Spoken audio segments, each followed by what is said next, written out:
Hello friends, कैसे हैं आप सब। आप सभी का अपने YouTube channel Rohit exam study में स्वागत है। और आज हम लोग सीटेट, जैसा कि आप सभी को पता है, 7 फरवरी और 8 फरवरी को एग्जाम है। हमने इस वीडियो में संपूर्ण हिंदी को जो है शामिल किया है। 180 प्रश्न है और इससे बाहर कुछ नहीं, बड़ी मेहनत की गई है। वीडियो पर सारे टॉपिक को कवर किया गया है और इन 180 प्रश्नों से आपको हिंदी में बहुत ही ज्यादा हेल्प होने वाली है। सारे प्रश्न जो है एज इट इज यहीं से आएंगे। चलिए हम लोग सेशन को स्टार्ट करते हैं। सभी लोग वीडियो को लाइक कर लीजिए और चैनल को सब्सक्राइब जरूर कर लें। हम लोग क्वेश्चन स्टार्ट करते हैं सॉल्व करना। पहला क्वेश्चन देखेंगे, भाषा शब्द की उत्पत्ति भाषा के किस धातु से हुई है। तो भाषा शब्द की जो उत्पत्ति हुई है वो संस्कृत भाषा के किस धातु से हुई पूछा गया है। तो फर्स्ट ऑप्शन है भास। देखिएगा भास जो लिखा हुआ है इसमें षटकोण वाला सा रहता है, इसमें सा में हलंत लगा हुआ है नीचे। दूसरा है भास जिसमें सपेरा वाला सा यूज हुआ है। तीसरा है भस और चौथा है भाग।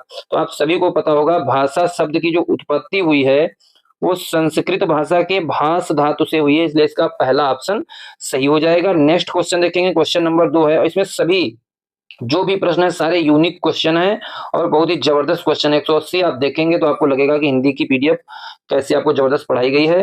तो सेकंड क्वेश्चन देखेंगे, वह माध्यम जिसके द्वारा मनुष्य अपने विचारों का आदान प्रदान करता है कहलाती है। तो फर्स्ट ऑप्शन है शब्द, सेकंड ऑप्शन है भाषा, थर्ड ऑप्शन है व्याकरण और फोर्थ ऑप्शन है वर्ण।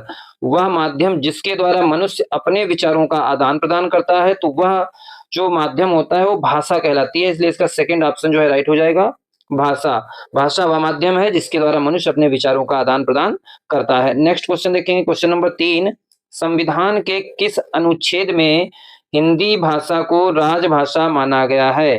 तो इसमें देखेंगे कौन सा ऑप्शन सही हो जाएगा। इसका फर्स्ट ऑप्शन है अनुच्छेद 343, सेकंड ऑप्शन है अनुच्छेद 352, थर्ड ऑप्शन अनुच्छेद 356 और फोर्थ ऑप्शन अनुच्छेद 370। तो संविधान के अनुच्छेद 343 के तहत हिंदी भाषा को राजभाषा का जो है दर्जा दिया गया है, तो इसका जो है फर्स्ट ऑप्शन राइट हो जाएगा अनुच्छेद 343। और एक चीज आपको याद रखना है कि भारतीय संविधान में अनुच्छेद 343 से 351 तक हिंदी भाषा के विकास के संबंध में बात की गई है, तो ये चीज आपको याद रखना है। नेक्स्ट क्वेश्चन देखें, क्वेश्चन नंबर 4 है, हिंदी भाषा को मानक रूप प्रदान करने का सर्वप्रथम प्रयास किसने किया। तो फर्स्ट ऑप्शन है किशोरी दास वाजपेयी, सेकंड ऑप्शन है किशोरी लाल गोस्वामी, थर्ड ऑप्शन है श्याम सुंदर दास और फोर्थ ऑप्शन है डॉक्टर नागेंद्र।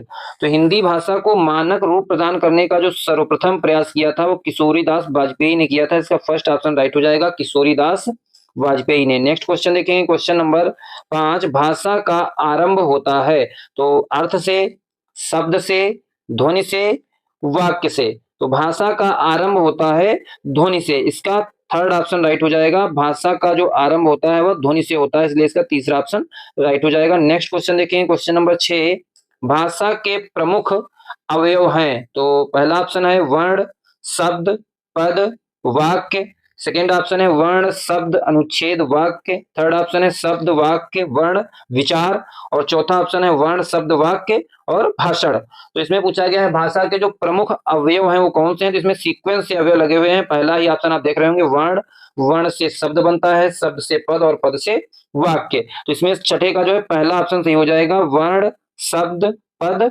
वाक्य, ये भाषा के प्रमुख अवयव होते हैं। नेक्स्ट क्वेश्चन देखें, क्वेश्चन नंबर 7 है, भाषा का निर्माण होता है। तो पहला ऑप्शन है अमूर्त ध्वनियों से, सेकेंड ऑप्शन है मूक संकेतों से, थर्ड ऑप्शन है व्यक्त ध्वनियों से, फोर्थ ऑप्शन है आंखों से। तो जो भाषा का निर्माण होता है वह व्यक्त ध्वनियों से होता है, इसका थर्ड ऑप्शन राइट हो जाएगा व्यक्त ध्वनियों से। नेक्स्ट क्वेश्चन देखेंगे, क्वेश्चन नंबर 8 है, अशोक के शिलालेख ब्राह्मी लिपि तथा किस भाषा में उत्कीर्ण हैं। तो फर्स्ट ऑप्शन है संस्कृत, सेकंड ऑप्शन है पाली, थर्ड ऑप्शन है प्राकृत और फोर्थ ऑप्शन है हिंदी।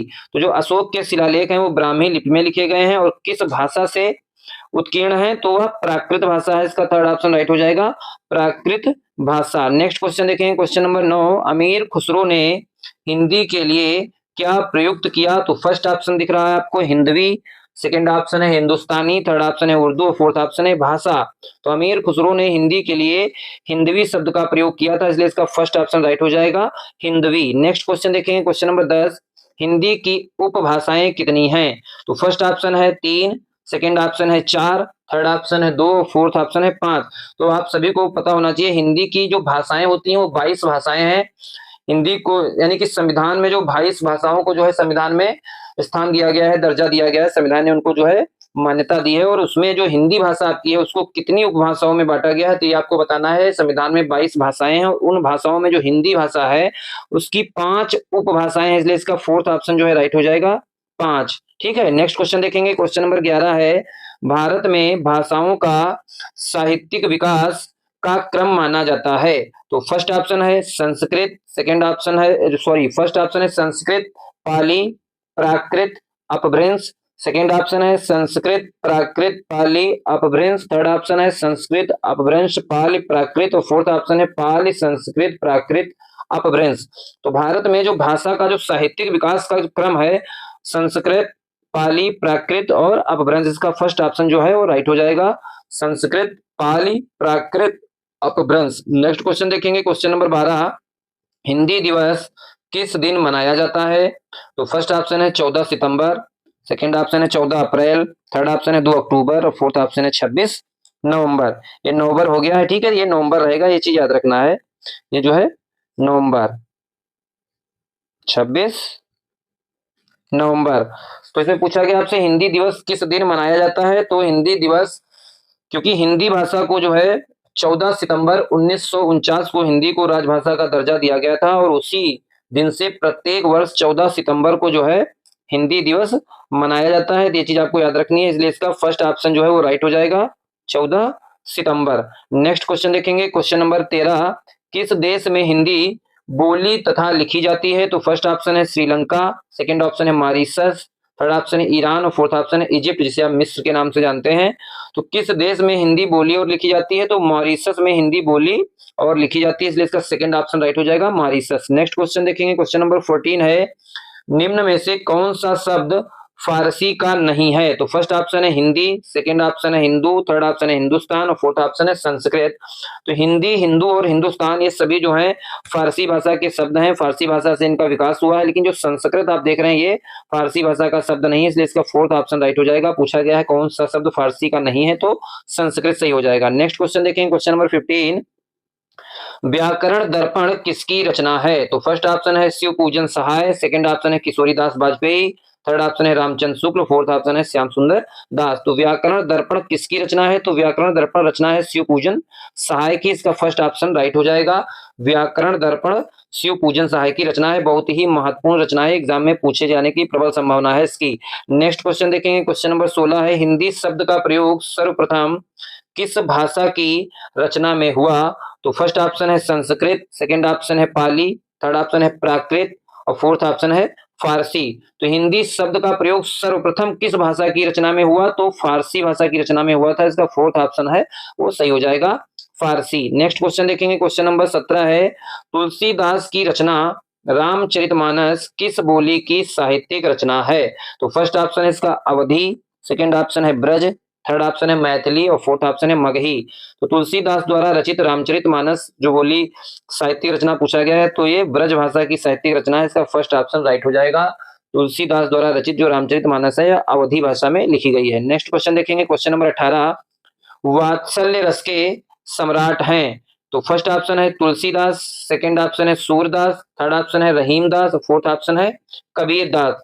तो वात्सल्य रस के जो सम्राट कहे जाते हैं वो सूरदास कहे जाते हैं, इसका सेकंड ऑप्शन राइट हो जाएगा सूरदास। नेक्स्ट क्वेश्चन देखेंगे। क्वेश्चन नंबर 19, अंधे की लकड़ी मुहावरा का अर्थ है? तो फर्स्ट ऑप्शन है स्वार्थी, सेकंड ऑप्शन है एकमात्र सहारा, थर्ड ऑप्शन है बिना श्रम के फल प्राप्ति और फोर्थ ऑप्शन है इच्छा पूर्ण करना।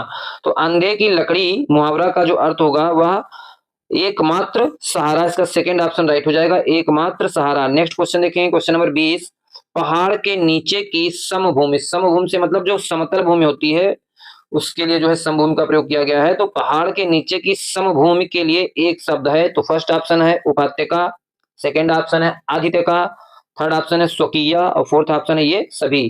तो पहाड़ के नीचे की जो समतल भूमि होती है, जो समभूमि होती है, उसे उपत्यका कहा जाता है, इसका फर्स्ट ऑप्शन राइट हो जाएगा उपत्यका। और अगर पहाड़ के ऊपर की समतल भूमि आपसे पूछी जाती तो उसका आंसर हो जाता है सेकंड ऑप्शन आदित्यका, याद रखेंगे। नेक्स्ट क्वेश्चन देखेंगे। क्वेश्चन नंबर 21, ऐसे शब्द क्या कहलाते हैं जो संस्कृत से विकृत होकर हिंदी में आए हैं? तो फर्स्ट ऑप्शन है तद्भव, सेकंड ऑप्शन है तत्सम, थर्ड ऑप्शन है देशज और फोर्थ ऑप्शन है विदेशी। तो ऐसे शब्द जो संस्कृत से विकृत होकर हिंदी में आए हैं, ऐसे शब्दों को तद्भव कहा जाता है। इसका फर्स्ट ऑप्शन राइट हो जाएगा, तद्भव। नेक्स्ट क्वेश्चन देखेंगे, क्वेश्चन नंबर 22, इनमें से कौन सी रचना महादेवी वर्मा जी की नहीं है? तो बहुत ही महत्वपूर्ण रचना इसमें दी गई है ऑप्शन में। फर्स्ट ऑप्शन है ठलुआ क्लब, सेकंड ऑप्शन है निहार, थर्ड ऑप्शन है नीरजा और फोर्थ ऑप्शन है गिल्लू। तो इसमें निहार, नीरजा और गिल्लू ये तीनों रचनाएं जो है महादेवी वर्मा की रचनाएं हैं, जबकि ठलुआ क्लब जो है ये बाबू गुलाब राय की रचना है। इसलिए इसका जो है पूछा गया कौन सी रचना महादेवी वर्मा की नहीं है, तो फर्स्ट ऑप्शन राइट हो जाएगा, ठलुआ क्लब महादेवी वर्मा की रचना नहीं है, यह बाबू गुलाब राय की है, याद रखेंगे। नेक्स्ट क्वेश्चन देखेंगे, क्वेश्चन नंबर 23 है, मधुशाला के रचयिता हैं? तो first option Jaishankar Prasad, second option Mahadevi Verma, third option Harivansh Rai Bachchan और फोर्थ ऑप्शन है सूर्यकांत त्रिपाठी निराला। तो मधुशाला के रचयिता हैं हरिवंश राय बच्चन, इसका थर्ड ऑप्शन राइट हो जाएगा, हरिवंश राय बच्चन। नेक्स्ट क्वेश्चन देखेंगे, क्वेश्चन नंबर 24, अध्यापन अधिगम प्रक्रिया का महत्वपूर्ण अंग है? तो फर्स्ट ऑप्शन है मूल्यांकन, सेकंड ऑप्शन मापन, थर्ड ऑप्शन छात्र, फोर्थ ऑप्शन शिक्षक। तो अध्यापन अधिगम प्रक्रिया का महत्वपूर्ण अंग छात्र होता है, इसलिए इसका थर्ड ऑप्शन राइट हो जाएगा, छात्र। नेक्स्ट क्वेश्चन देखेंगे, क्वेश्चन नंबर 25, लोकायतन के रचनाकार हैं? तो फर्स्ट ऑप्शन है सुमित्रानंद पंत, सेकंड ऑप्शन देख रहे हैं आप जयशंकर प्रसाद, थर्ड ऑप्शन है प्रेमचंद, फोर्थ ऑप्शन है सूर्यकांत त्रिपाठी निराला। तो लोकायतन बहुत ही प्रसिद्ध रचना है सुमित्रानंदन पंत जी की, इसलिए इसका फर्स्ट ऑप्शन राइट हो जाएगा, सुमित्रानंदन पंत। नेक्स्ट क्वेश्चन देखेंगे, क्वेश्चन नंबर 26, भाषा पर कबीर का जबरदस्त अधिकार था, वे वाणी के डिक्टेटर थे, प्रस्तुत कथन निम्नांकित लेखकों में से किस लेखक का है? तो फर्स्ट ऑप्शन है प्रेमचंद, सेकंड ऑप्शन है रामचंद्र शुक्ल, थर्ड ऑप्शन है हजारी प्रसाद द्विवेदी और फोर्थ ऑप्शन है रामविलास शर्मा।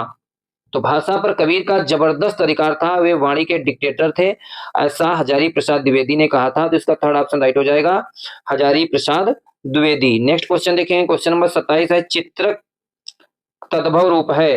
किसका चित्र तद्भव रूप है? तो फर्स्ट ऑप्शन है चीता, सेकंड ऑप्शन है चित्र, थर्ड ऑप्शन है चेतन और फोर्थ ऑप्शन है चेतक। तो चित्रक जो तद्भव रूप है चीता का है, ठीक है, चीता का तत्सम होता है चित्रक, याद रखेंगे, तो इसका तद्भव पूछा गया है, तो चित्रक का तद्भव रूप है चीता, फर्स्ट ऑप्शन राइट हो जाएगा। नेक्स्ट क्वेश्चन देखेंगे, क्वेश्चन नंबर 28 है, सूरदास की कृतियां हैं? तो फर्स्ट ऑप्शन है सूर सागर, सेकंड ऑप्शन है साहित्य लहरी, थर्ड ऑप्शन है सूर सारावली और फोर्थ ऑप्शन है उपर्युक्त सभी। तो सूरदास की कृतियां ये तीनों हैं, बहुत ही महत्वपूर्ण सूरदास की तीनों कृतियां हैं, सूर सागर, साहित्य लहरी और सूर सारावली, ये चीजें याद रखेंगे आप, रचनाएं बहुत ही पूछी जाती हैं, तो तीनों सही है, इसलिए इसका फोर्थ ऑप्शन राइट हो जाएगा, उपरोक्त सभी। नेक्स्ट क्वेश्चन देखेंगे, क्वेश्चन नंबर 29, तुलसीदास ने रामचरितमानस की रचना की थी? तो फर्स्ट ऑप्शन है काशी में, सेकंड ऑप्शन है अयोध्या में, थर्ड ऑप्शन है प्रयाग में और फोर्थ ऑप्शन इनमें से कोई नहीं। तो तुलसीदास जी ने रामचरितमानस की रचना अवधी भाषा में की थी और अयोध्या में की थी, ये चीज याद रखेंगे, स्थान जो था वो अयोध्या था, इसलिए सेकंड ऑप्शन इसका राइट हो जाएगा। नेक्स्ट क्वेश्चन देखेंगे, क्वेश्चन नंबर 30, बिहारी के काव्य का प्रमुख रस है? यहाँ पर बिहार हो गया, इसको सही कर लीजिएगा, ये जो है बिहारी है, इसको जो है सही कर लीजिएगा, ये जो है आपका बिहारी है, थोड़ा सा यहाँ पर मिस्टेक हो गया है, बिहारी है, ठीक है यहाँ पर। तो बिहारी के काव्य का प्रमुख रस है? तो फर्स्ट ऑप्शन है हास्य रस, सेकंड ऑप्शन है रौद्र रस, थर्ड ऑप्शन है श्रृंगार रस और फोर्थ ऑप्शन इनमें से कोई नहीं। तो बिहारी के काव्य का प्रमुख रस पूछा गया है, तो बिहारी जी के काव्य का जो प्रमुख रस है वो श्रृंगार रस है, इसलिए इसका थर्ड ऑप्शन राइट हो जाएगा, श्रृंगार रस, ठीक है। नेक्स्ट क्वेश्चन देखेंगे, क्वेश्चन नंबर 31, साहित्य को ज्ञान की राशि का संचित कोश किसने बताया? तो फर्स्ट ऑप्शन है बाबू गुलाब राय, सेकंड ऑप्शन है आचार्य महावीर प्रसाद द्विवेदी, थर्ड ऑप्शन है श्याम सुंदर दास और फोर्थ ऑप्शन है प्रेमचंद। तो साहित्य को ज्ञान की राशि का संचित कोश आचार्य महावीर प्रसाद द्विवेदी ने बताया है, इसका सेकंड ऑप्शन राइट हो जाएगा। सॉरी। नेक्स्ट क्वेश्चन देखेंगे, क्वेश्चन नंबर 32, भाषाई कौशल नहीं है? तो कौन सा भाषाई कौशल नहीं है? तो फर्स्ट ऑप्शन है गद्य, सेकेंड ऑप्शन है पठन, थर्ड ऑप्शन है वाचन और फोर्थ ऑप्शन है लेखन। तो भाषाई कौशल के अंतर्गत आपका कौन पठन आता है, वाचन आता है, लेखन आता है, गद्य नहीं आता है, इसलिए इसका फर्स्ट ऑप्शन जो है वो राइट हो जाएगा। 32 का जो पहला ऑप्शन है वो सही हो जाएगा, गद्य। नेक्स्ट क्वेश्चन देखेंगे, क्वेश्चन नंबर 33, भाषा के प्रमुख तत्व हैं? तो फर्स्ट ऑप्शन है संकेत, सेकेंड ऑप्शन है ध्वनि, थर्ड ऑप्शन है चिन्ह, फोर्थ ऑप्शन है उपरोक्त सभी। तो ये संकेत, ध्वनि और चिन्ह ये सभी जो है भाषा के प्रमुख तत्व होते हैं, इसलिए इसका फोर्थ ऑप्शन जो है सही हो जाएगा, उपरोक्त सभी। नेक्स्ट क्वेश्चन देखें, क्वेश्चन नंबर 34 है भाषा का ज्ञान है। तो फर्स्ट ऑप्शन है अर्जित संपत्ति, सेकंड ऑप्शन है पैतृक संपत्ति, थर्ड ऑप्शन है वास्तविक संपत्ति और फोर्थ ऑप्शन है आदर्श संपत्ति। तो भाषा का जो ज्ञान होता है वो अर्जित संपत्ति होती है, इसका फर्स्ट ऑप्शन राइट हो जाएगा, क्योंकि भाषा का अर्जन किया जाता है, ना कि पैतृक और वास्तविक संपत्ति होती है। ठीक है, तो इसका फर्स्ट ऑप्शन सही हो जाएगा। नेक्स्ट क्वेश्चन देखें, क्वेश्चन नंबर 35 मौखिक अभिव्यक्ति में नहीं आता है। तो फर्स्ट ऑप्शन है वार्तालाप, सेकंड ऑप्शन है भाषण, थर्ड ऑप्शन है पत्र लेखन और फोर्थ ऑप्शन है कविता लेखन। तो मौखिक अभिव्यक्ति में कविता लेखन नहीं आता है, इसलिए इसका फोर्थ ऑप्शन राइट हो जाएगा, कविता लेखन। नेक्स्ट क्वेश्चन देखेंगे, क्वेश्चन नंबर 36 देखेंगे। क्वेश्चन नंबर 36 देखेंगे, क्या भूलूं क्या याद करूं की विधा है, पूछा गया है आपसे। तो फर्स्ट ऑप्शन आप देख रहे हैं संस्मरण, सेकंड ऑप्शन है कहानी, थर्ड ऑप्शन है आत्मकथा, फोर्थ ऑप्शन है यात्रा वृत्तांत। तो क्या भूलूं क्या याद करूं हरिवंश राय बच्चन जी की आत्मकथा है, इसलिए इसकी विधा जो हो जाएगी वो आत्मकथा हो जाएगी, इसका थर्ड ऑप्शन राइट हो जाएगा, आत्मकथा। नेक्स्ट क्वेश्चन देखें, क्वेश्चन नंबर 37 मुंशी प्रेमचंद की वह रचना जो अधूरी रह गई। तो फर्स्ट ऑप्शन है मंगलसूत्र, सेकंड ऑप्शन है करबला, थर्ड ऑप्शन है रंगभूमि और फोर्थ ऑप्शन है कर्मभूमि। तो मुंशी प्रेमचंद की ये सभी रचनाएं हैं, लेकिन इसमें पूछा गया है कौन सी रचना जो अधूरी रह गई है। तो मंगलसूत्र इनकी रचना थी जो अधूरी रह गई थी, इसलिए इसका फर्स्ट ऑप्शन राइट हो जाएगा, मंगलसूत्र। नेक्स्ट क्वेश्चन देखेंगे, क्वेश्चन नंबर 38 है घड़ी साज शब्द है। तो फर्स्ट ऑप्शन है देशज शब्द, सेकंड ऑप्शन संकर शब्द, थर्ड ऑप्शन है विकारी शब्द, फोर्थ ऑप्शन है रूढ़ शब्द। तो घड़ी साज संकर शब्द है, इसलिए इसका सेकंड ऑप्शन राइट हो जाएगा, संकर शब्द है घड़ी साज। नेक्स्ट क्वेश्चन देखेंगे, क्वेश्चन नंबर 39 है प्राथमिक स्तर पर बच्चों में भाषा का विकास किया जाना चाहिए। तो फर्स्ट ऑप्शन है वर्णमाला के द्वारा, सेकंड ऑप्शन है लेखन के द्वारा, थर्ड ऑप्शन है वार्तालाप के द्वारा, फोर्थ ऑप्शन है सुलेख के द्वारा। तो प्राथमिक स्तर पर जो बच्चा होता है उसमें भाषा का उचित विकास वर्णमाला के द्वारा किया जा सकता है, इसलिए इसका फर्स्ट ऑप्शन जो है राइट हो जाएगा, वर्णमाला के द्वारा। नेक्स्ट क्वेश्चन देखेंगे, क्वेश्चन नंबर 40 विमुख का विपरीतार्थक शब्द है, विलोम शब्द आपको बताना है विमुख का। तो फर्स्ट ऑप्शन है अमुख, सेकंड ऑप्शन है उन्मुख, थर्ड ऑप्शन है सुमुख, फोर्थ ऑप्शन है निर्मुख। तो विमुख का विपरीतार्थक जो शब्द होता है वो उन्मुख होता है, इसका सेकंड ऑप्शन राइट हो जाएगा, उन्मुख। नेक्स्ट क्वेश्चन देखेंगे, क्वेश्चन नंबर 41 अत्यधिक शब्द में प्रयुक्त उपसर्ग है। तो फर्स्ट ऑप्शन है अत्य, सेकंड ऑप्शन है अत, थर्ड ऑप्शन है अति और फोर्थ ऑप्शन है आ। तो अत्यधिक में जो प्रयुक्त उपसर्ग आपसे पूछा गया है, तो उपसर्ग वे शब्दांश होते हैं जो किसी भी शब्द के प्रारंभ में लगकर उसके अर्थ में जो है परिवर्तन करते हैं, तो उन्हें उपसर्ग कहते हैं। तो इसका जो है फर्स्ट थर्ड ऑप्शन आप देख रहे हैं वो सही हो जाएगा, अति। अत्यधिक में जो है अति उपसर्ग होता है, ये चीज याद रखेंगे। नेक्स्ट क्वेश्चन देखेंगे, क्वेश्चन नंबर 42 है निम्नलिखित में से सभी शब्द समूह बादल के पर्यायवाची शब्द हैं। तो इसमें से आपको बताना है कौन सा इसमें बादल का पर्यायवाची शब्द सही जो है इसमें क्रम दे रखा है, ये आपको बताना है।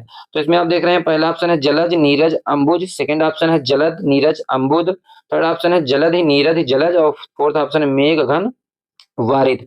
तो इसमें से कौन सा समूह जो जिसमें बादल के पर्यायवाची दे रखे हैं, तो इसका फोर्थ ऑप्शन जो आप देख रहे हैं मेघ घन और वारिद, ये तीनों जो है बादल के पर्यायवाची हैं, इसलिए इसका फोर्थ ऑप्शन राइट हो जाएगा। नेक्स्ट क्वेश्चन देखेंगे, क्वेश्चन नंबर 43 है कबीर दास जी किस काव्य धारा के कवि हैं। तो फर्स्ट ऑप्शन है प्रेम मार्गी, सेकंड ऑप्शन है ज्ञान मार्गी, थर्ड ऑप्शन है कृष्ण मार्गी और फोर्थ ऑप्शन है राम मार्गी। तो कबीर दास जी जो हैं वो ज्ञान मार्गी काव्य धारा के कवि हैं, इसलिए इसका सेकंड ऑप्शन राइट हो जाएगा, ज्ञान मार्गी। नेक्स्ट क्वेश्चन देखेंगे, क्वेश्चन नंबर 44 है गोदान के लेखक हैं। तो फर्स्ट ऑप्शन है महावीर प्रसाद द्विवेदी, सेकंड ऑप्शन है श्याम सुंदर दास, थर्ड ऑप्शन आचार्य रामचंद्र शुक्ल, फोर्थ ऑप्शन है मुंशी प्रेमचंद। तो गोदान के लेखक आप सभी को पता है, गोदान गबन ये सभी जो उपन्यास हैं मुंशी प्रेमचंद जी के हैं, इसका फोर्थ ऑप्शन राइट हो जाएगा, मुंशी प्रेमचंद। नेक्स्ट क्वेश्चन देखें, क्वेश्चन नंबर 45 है पूर्व और उत्तर के बीच की दिशा कहलाती है। तो फर्स्ट ऑप्शन है वातायन, सेकंड ऑप्शन है ईशान, थर्ड ऑप्शन है क्षितिज और फोर्थ ऑप्शन है वायव्य। तो पूर्व और उत्तर के बीच की जो दिशा होती है उसे ईशान कहते हैं, इसका सेकंड ऑप्शन राइट हो जाएगा, ईशान। नेक्स्ट क्वेश्चन देखेंगे, क्वेश्चन नंबर 46 परशुराम की प्रतीक्षा के रचनाकार हैं। तो फर्स्ट ऑप्शन है जयशंकर प्रसाद, सेकंड ऑप्शन है रामधारी सिंह दिनकर, थर्ड ऑप्शन है प्रेमचंद और फोर्थ ऑप्शन है महादेवी वर्मा। तो परशुराम की प्रतीक्षा के रचनाकार रामधारी सिंह दिनकर है, इसका सेकंड ऑप्शन राइट हो जाएगा, रामधारी सिंह दिनकर। नेक्स्ट क्वेश्चन देखेंगे, क्वेश्चन नंबर 47 है प्रत्येक शब्द में प्रयुक्त उपसर्ग है।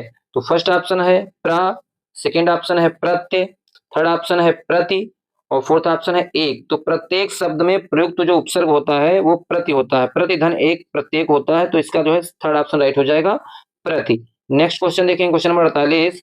संस्कृत के वे शब्द जो हिंदी में ज्यों के त्यों प्रयुक्त होते हैं वे कहे जाते हैं। तो फर्स्ट ऑप्शन है तद्भव, सेकंड ऑप्शन तत्सम, थर्ड ऑप्शन है संकर, फोर्थ ऑप्शन है देशज। तो संस्कृत के वे शब्द जो हिंदी में ज्यों के त्यों प्रयुक्त होते हैं तो वो होते हैं तत्सम, इसका सेकंड ऑप्शन राइट हो जाएगा, तत्सम कहे जाते हैं। नेक्स्ट क्वेश्चन देखेंगे, क्वेश्चन नंबर 49 है, मानक हिंदी का मूल आधार कौन सी बोली है। तो फर्स्ट ऑप्शन है ब्रजभाषा, सेकंड ऑप्शन है उर्दू, थर्ड ऑप्शन है खड़ी बोली, फोर्थ ऑप्शन है हिंदुस्तानी। तो मानक हिंदी का जो मूल आधार है वो खड़ी बोली होती है, इसलिए इसका थर्ड ऑप्शन राइट हो जाएगा, खड़ी बोली। ठीक है, और खड़ी बोली का सर्वप्रथम जो विकास किया था उसका, उसके जो रचनाकार हैं उसको माना जाता है किसको, अमीर खुसरो को। ठीक है, नेक्स्ट क्वेश्चन देखेंगे, क्वेश्चन नंबर 50 है, भिक्षुक में प्रत्यय है। तो फर्स्ट ऑप्शन है उक, सेकंड ऑप्शन है इक, थर्ड ऑप्शन है अक और फोर्थ ऑप्शन है उत।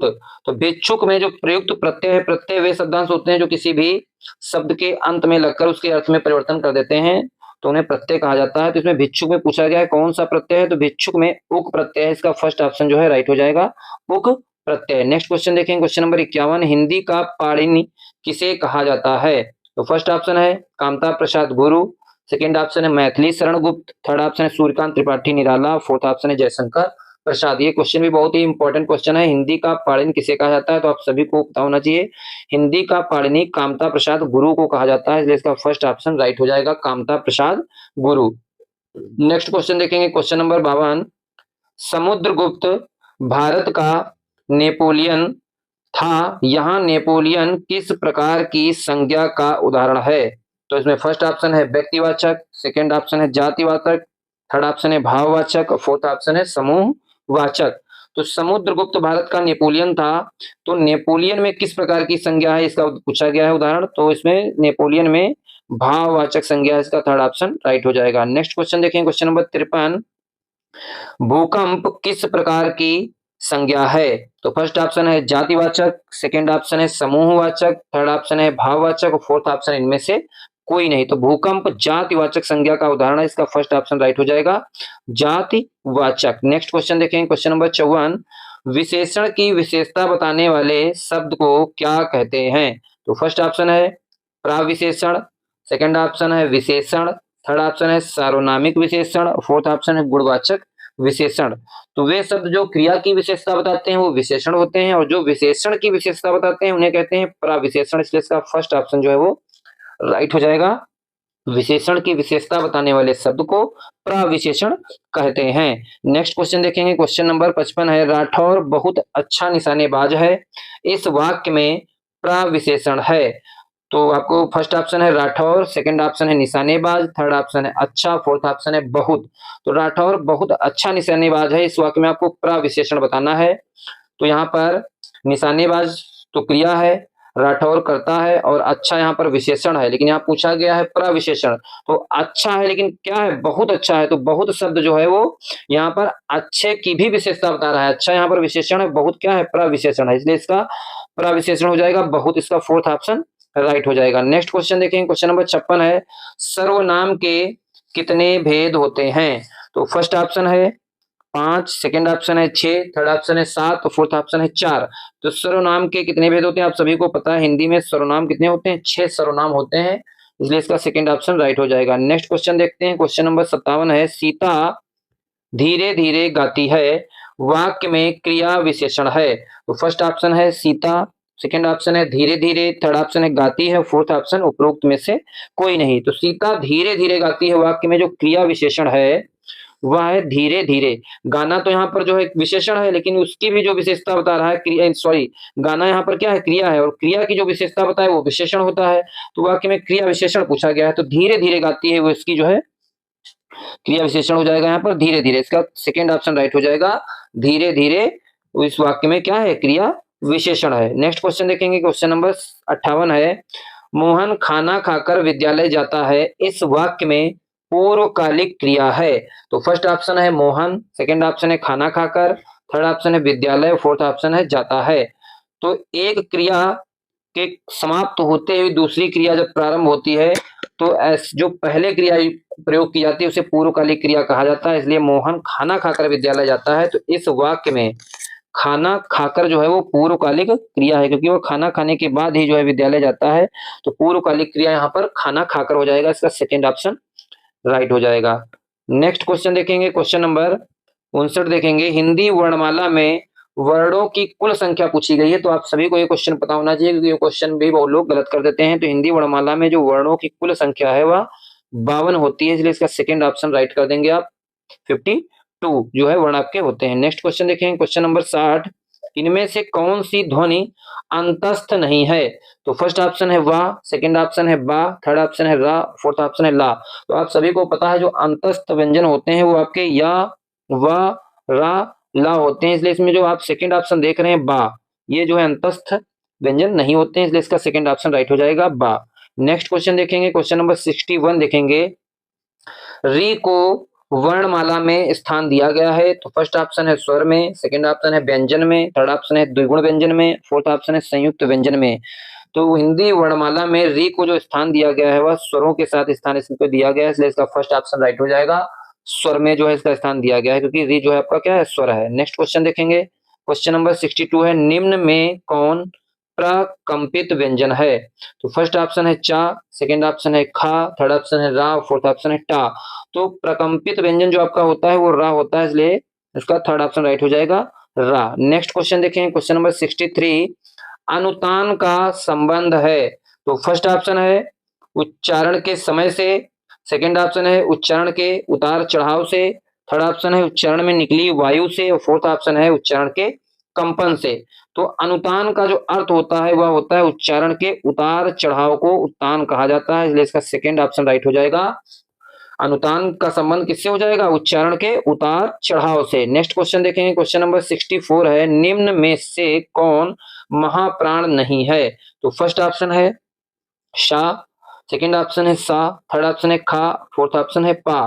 तो आप सभी को पता है कि महाप्राण कौन नहीं है इसमें पूछा गया है, और महाप्राण जो होता है वह प्रत्येक वर्ग का दूसरा और चौथा वर्ण होता है। तो इसमें आपसे पूछा है कौन नहीं है, तो इसमें पा नहीं है, इसका फोर्थ ऑप्शन जो है वो महाप्राण नहीं है। इसका आंसर जो है सही हो जाएगा फोर्थ ऑप्शन, पा जो है वो महाप्राण नहीं है, क्योंकि पा जो है वो पहला ही वर्ण है, और पा जो हो जाएगा वो अल्प प्राण के अंतर्गत आएगा। नेक्स्ट क्वेश्चन देखेंगे, क्वेश्चन नंबर 65 देखेंगे। निम्न में से कौन एक अल्प प्राण ध्वनि है? तो फर्स्ट ऑप्शन है का, सेकंड ऑप्शन है खा, थर्ड ऑप्शन है घा, फोर्थ ऑप्शन है धा। तो अल्प प्राण ध्वनि पूछा गया है, तो अल्प प्राण ध्वनि इसमें हो जाएगी का, क्योंकि प्रत्येक वर्ग का पहला, तीसरा और पांचवा जो वर्ण होता है वो अल्प प्राण ध्वनि होती है। नेक्स्ट क्वेश्चन देखेंगे, क्वेश्चन नंबर 66 देखेंगे। 66 नंबर प्रश्न कह रहा है निम्न में से किस शब्द की वर्तनी शुद्ध है? तो फर्स्ट ऑप्शन है आगामी, सेकंड ऑप्शन है आगामी, थर्ड ऑप्शन है आगामी, और फोर्थ ऑप्शन है आगमी। तो इसमें से कौन सी वर्तनी शुद्ध है ये आपको बताना है। तो आगामी जो है फर्स्ट ऑप्शन जो आप देख रहे हैं इसमें आगामी सही लिखा हुआ है, आगामी जो है फर्स्ट ऑप्शन सही हो जाएगा। नेक्स्ट क्वेश्चन देखें, क्वेश्चन नंबर 67 है। निम्न में से किस युग्म को अर्ध स्वर कहा जाता है? तो फर्स्ट ऑप्शन है या वा, सेकंड ऑप्शन है या रा, थर्ड ऑप्शन है ता फा, और फोर्थ ऑप्शन है गा घा। तो किस युग्म को जो है अर्ध स्वर कहा जाता है? तो आपको पता होना चाहिए, इसका फर्स्ट ऑप्शन जो है वो राइट हो जाएगा, या और वा को जो है अर्ध स्वर के नाम से जाना जाता है, चीज आप याद रखेंगे। नेक्स्ट क्वेश्चन देखेंगे, क्वेश्चन नंबर 80। निम्न में से कौन पार्श्विक वर्ण है? तो फर्स्ट ऑप्शन है या, सेकंड ऑप्शन है रा, थर्ड ऑप्शन है ला, और फोर्थ ऑप्शन है वा। तो इन चारों ऑप्शनों में कौन सा पार्श्विक वर्ण है? तो थर्ड ऑप्शन जो आप देख रहे हैं ला को पार्श्विक वर्ण माना जाता है, इसलिए इसका थर्ड ऑप्शन राइट हो जाएगा। नेक्स्ट क्वेश्चन देखेंगे, क्वेश्चन नंबर 69। निम्नलिखित में से कौन उच्छिप्त व्यंजन है? तो फर्स्ट ऑप्शन है या वा, सेकंड ऑप्शन है ड़ा ढ़ा, थर्ड ऑप्शन है भा मा, और फोर्थ ऑप्शन है सा शा शा हा। तो आपसे पूछा गया है कौन सा उच्छिप्त व्यंजन है, तो आपको जो पता होना चाहिए ड़ा और ढा। यहाँ पर ढा हो गया, ये ढा है, ठीक है, ये बिंदी रहेगी नीचे, तो इसलिए आपको सेकंड ऑप्शन जो है आपका सही हो जाएगा। ड़ा और ढा जो होता है ये उच्छिप्त व्यंजन के अंतर्गत आते हैं, ये चीज आप याद रखेंगे। कौन कौन? एक तो आपका ड़ा और दूसरा आपका ढा, ठीक है। तो यहाँ पर ढा के नीचे जो है बिंदी रहेगी, ढा के नीचे जो बिंदी रहेगी। ढा और ढा जो है ये क्या है? उच्छिप्त व्यंजन के अंतर्गत आते हैं। तो नेक्स्ट क्वेश्चन देखेंगे, क्वेश्चन नंबर 70। छ वर्ण का निर्माण किन दो वर्णों के मेल से हुआ है? तो फर्स्ट ऑप्शन है का धन सा, सेकेंड ऑप्शन है का धन खा, थर्ड ऑप्शन है खा धन धा और फोर्थ ऑप्शन है धा धन चा। तो जो छ वर्ण है ये है का और धन सा, इसमें का जो रहेगा उसके नीचे हलंत रहता है, ये चीज आप याद रखेंगे। तो का धन सा के मेल से जो है छा का निर्माण होता है, इसलिए इसका फर्स्ट ऑप्शन राइट हो जाएगा। नेक्स्ट क्वेश्चन देखेंगे, क्वेश्चन नंबर 71। वर्णमाला में किसे संघर्षी स्पर्श संघर्षी भी कहा जाता है? तो फर्स्ट ऑप्शन है का वर्ग को, सेकंड ऑप्शन है चा वर्ग को, थर्ड ऑप्शन है टा वर्ग को, फोर्थ ऑप्शन है पा वर्ग को। तो वर्णमाला में किसे स्पर्श संघर्षी भी कहा जाता है? तो चा वर्ग को स्पर्श संघर्षी कहा जाता है, ये चीज आप याद रखेंगे। चा वर्ग में आपका चा छा जा झा इया, ये 5 जो है वर्ण आपके आएंगे चा वर्ग में, और इन्हें स्पर्श संघर्षी कहा जाता है, चीज आप याद रखेंगे। नेक्स्ट क्वेश्चन देखेंगे, क्वेश्चन नंबर 72।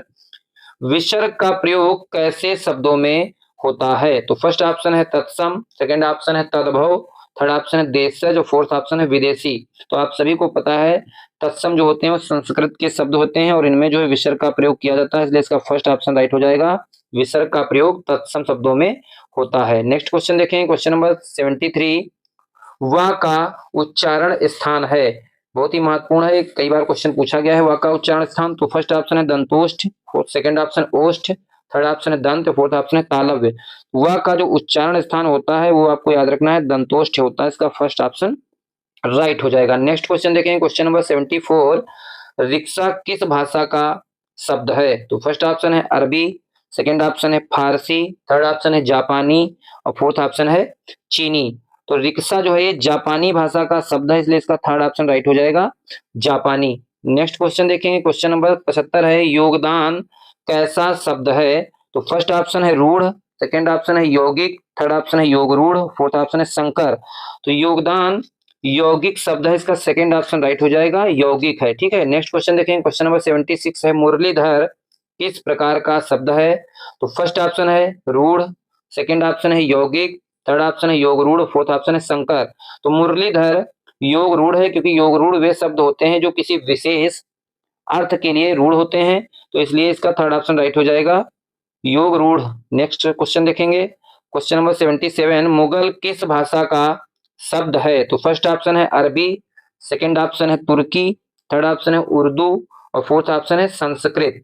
तो मुगल किस भाषा का शब्द है आपसे पूछा गया है, तो मुगल तुर्की भाषा का शब्द है, इसका सेकंड ऑप्शन राइट हो जाएगा, याद रखेंगे क्योंकि बहुत ही कंफ्यूजिंग क्वेश्चन है ये। मुगल किस भाषा का शब्द है? तो तुर्की भाषा का शब्द है। नेक्स्ट क्वेश्चन देखेंगे, क्वेश्चन नंबर 78। लाश किस भाषा का मूल शब्द है? तो फर्स्ट ऑप्शन है तुर्की, सेकंड ऑप्शन है फारसी, थर्ड ऑप्शन है संस्कृत, फोर्थ ऑप्शन है चीनी। तो जो लाश है ये भी तुर्की भाषा का शब्द है, इसलिए इसका फर्स्ट ऑप्शन राइट हो जाएगा। नेक्स्ट क्वेश्चन देखेंगे, क्वेश्चन नंबर 79। चेयरमैन शब्द है? तो फर्स्ट ऑप्शन है तत्सम, सेकंड ऑप्शन है तद्भव, थर्ड ऑप्शन है देशज और फोर्थ ऑप्शन है विदेशज। तो आप सभी को नाम से ही पता चल रहा होगा चेयरमैन शब्द जो है ये विदेशज शब्द है, इसका फोर्थ ऑप्शन राइट हो जाएगा विदेशी शब्द है, ठीक है, तो विदेशज हो जाएगा। नेक्स्ट क्वेश्चन देखेंगे, क्वेश्चन नंबर 80 है दूध वाला रचना की दृष्टि है? तो फर्स्ट ऑप्शन है रूढ़, सेकंड ऑप्शन है यौगिक, थर्ड ऑप्शन है योग रूढ़ और फोर्थ ऑप्शन है संकर। तो जो दूध वाला है यह यौगिक शब्द है, इसका सेकंड ऑप्शन जो है वो राइट हो जाएगा यौगिक। नेक्स्ट क्वेश्चन देखेंगे, क्वेश्चन नंबर 81। नायक का संधि विच्छेद क्या है? तो फर्स्ट ऑप्शन है ना धन यक, सेकंड ऑप्शन है ना धन अक, थर्ड ऑप्शन है नौ धन अक और फोर्थ ऑप्शन है नय धन अक। तो नायक का जो संधि विच्छेद होता है वो नय धन अक होता है, इसका थर्ड फोर्थ ऑप्शन जो है वो देखने आप राइट हो जाएगा।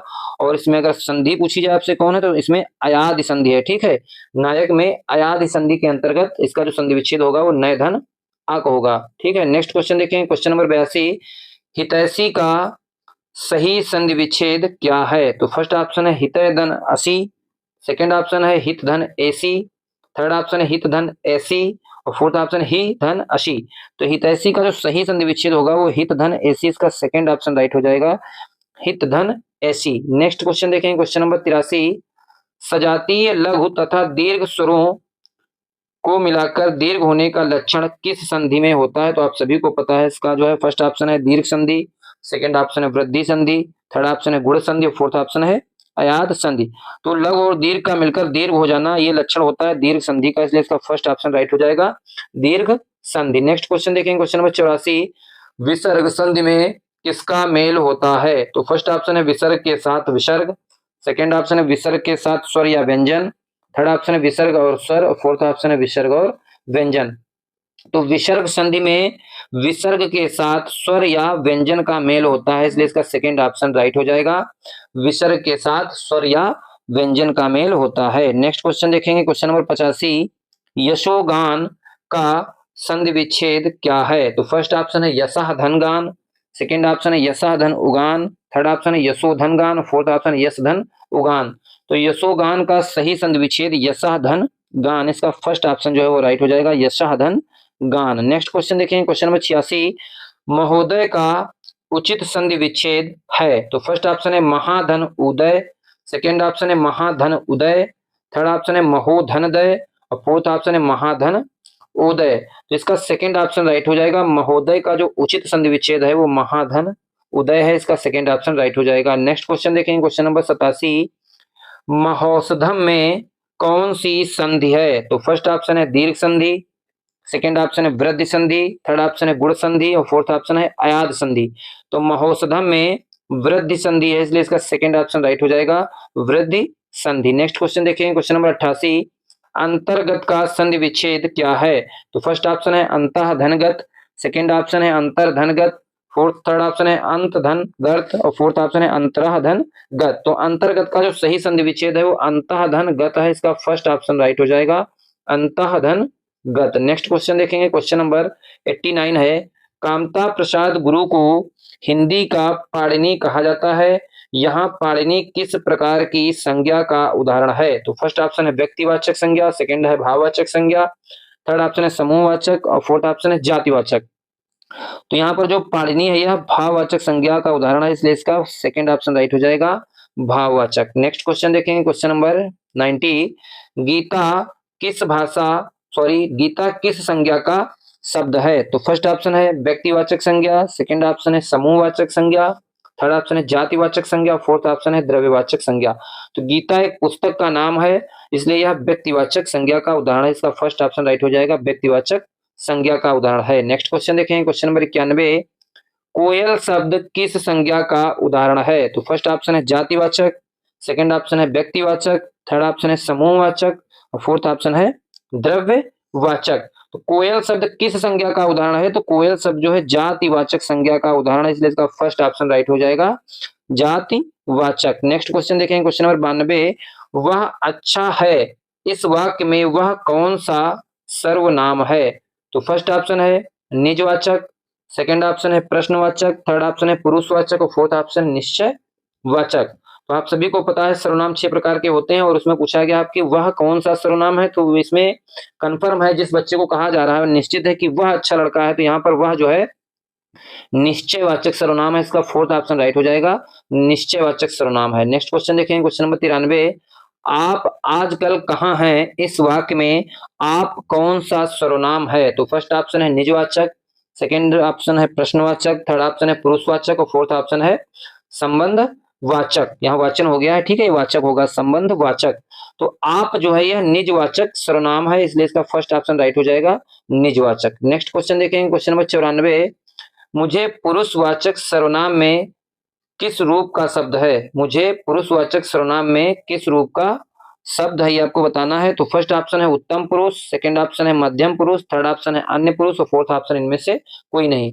तो मुझे जो है ये उत्तम पुरुष का रूप है, इसलिए इसका फर्स्ट ऑप्शन राइट हो जाएगा, उत्तम पुरुष। नेक्स्ट क्वेश्चन देखें, क्वेश्चन नंबर 95 है, सार्वनामिक विशेषण कहते हैं। तो फर्स्ट ऑप्शन है जो शब्द संज्ञा के पहले आते हैं, सेकंड ऑप्शन है जो शब्द संज्ञा के बाद आते हैं, थर्ड ऑप्शन है जो शब्द संज्ञा के बाद आते हैं, फोर्थ ऑप्शन है जो वे शब्द जो वाक्य में नहीं आते हैं। तो सार्वनामिक विशेषण पूछा गया है आपसे, तो सार्वनामिक विशेषण वे होते हैं जो शब्द संज्ञा के पहले आते हैं, तो इसलिए इसका पहला ही ऑप्शन सही हो जाएगा, जो शब्द संज्ञा के पहले आते हैं वो सार्वनामिक विशेषण कहलाते हैं। नेक्स्ट क्वेश्चन देखेंगे, क्वेश्चन नंबर 96, 4 दिन में किस प्रकार का विशेषण है? तो फर्स्ट ऑप्शन है परिमाणवाचक, सेकेंड ऑप्शन है निश्चितवाचक, थर्ड ऑप्शन है गुणवाचक, और फोर्थ ऑप्शन है अनिश्चयवाचक। तो यहाँ पर जो है अनिश्चय संख्या वाचक ऑप्शन दे रखा है फोर्थ, तो इसमें 4 दिन पूछा गया है, यहाँ पर दिनों की संख्या निश्चित है 4 दिन है, इसलिए इसका जो सेकंड ऑप्शन है वो सही हो जाएगा, निश्चित संख्यावाचक जो है ये ऑप्शन जो है सही हो जाएगा, सेकंड ऑप्शन। नेक्स्ट क्वेश्चन देखेंगे, क्वेश्चन नंबर 97। जिस शब्द की विशेषता बताई जाती है उसे कहते हैं। तो फर्स्ट ऑप्शन है विशेष, सेकंड ऑप्शन है विशेषण, थर्ड ऑप्शन है विधेय और फोर्थ ऑप्शन है प्रविशेषण। तो जिस शब्द की विशेषता बताई जाती है या जिस व्यक्ति की विशेषता बताई जाती है उसे जो है विशेष्य कहते हैं, और जिसके बारे में विशेषता बताई जाती है उसे जो है विशेष्य कहते हैं, और जिस शब्द के द्वारा विशेषता बताई जाती है उसे विशेषण कहते हैं। तो जिस शब्द की विशेषता बताई जाती है उसे विशेष्य कहते हैं, इसलिए इसका फर्स्ट ऑप्शन राइट हो जाएगा विशेष्य, और जिसके द्वारा बताई जाती है उसे विशेषण कहते हैं। नेक्स्ट क्वेश्चन देखेंगे, क्वेश्चन नंबर 98 है। पीली साड़ी दुकान से खरीदी है, इस वाक्य में विशेषण तथा विशेष्य क्रमशः हैं। तो फर्स्ट ऑप्शन है पीली साड़ी, सेकंड ऑप्शन है साड़ी पीली, थर्ड ऑप्शन है दुकान साड़ी और फोर्थ ऑप्शन है पीली दुकान। तो इस सेंटेंस में आपसे बोला गया है पीली साड़ी दुकान से खरीदी है, तो विशेषण क्या हो जाएगा, विशेषण है इसका पीला रंग। तो फर्स्ट ऑप्शन इसमें आप कहीं पीली देख रहे होंगे, इसमें फर्स्ट ऑप्शन में दे रखी है। विशेष कौन है, साड़ी, क्योंकि साड़ी कैसी है, पीली।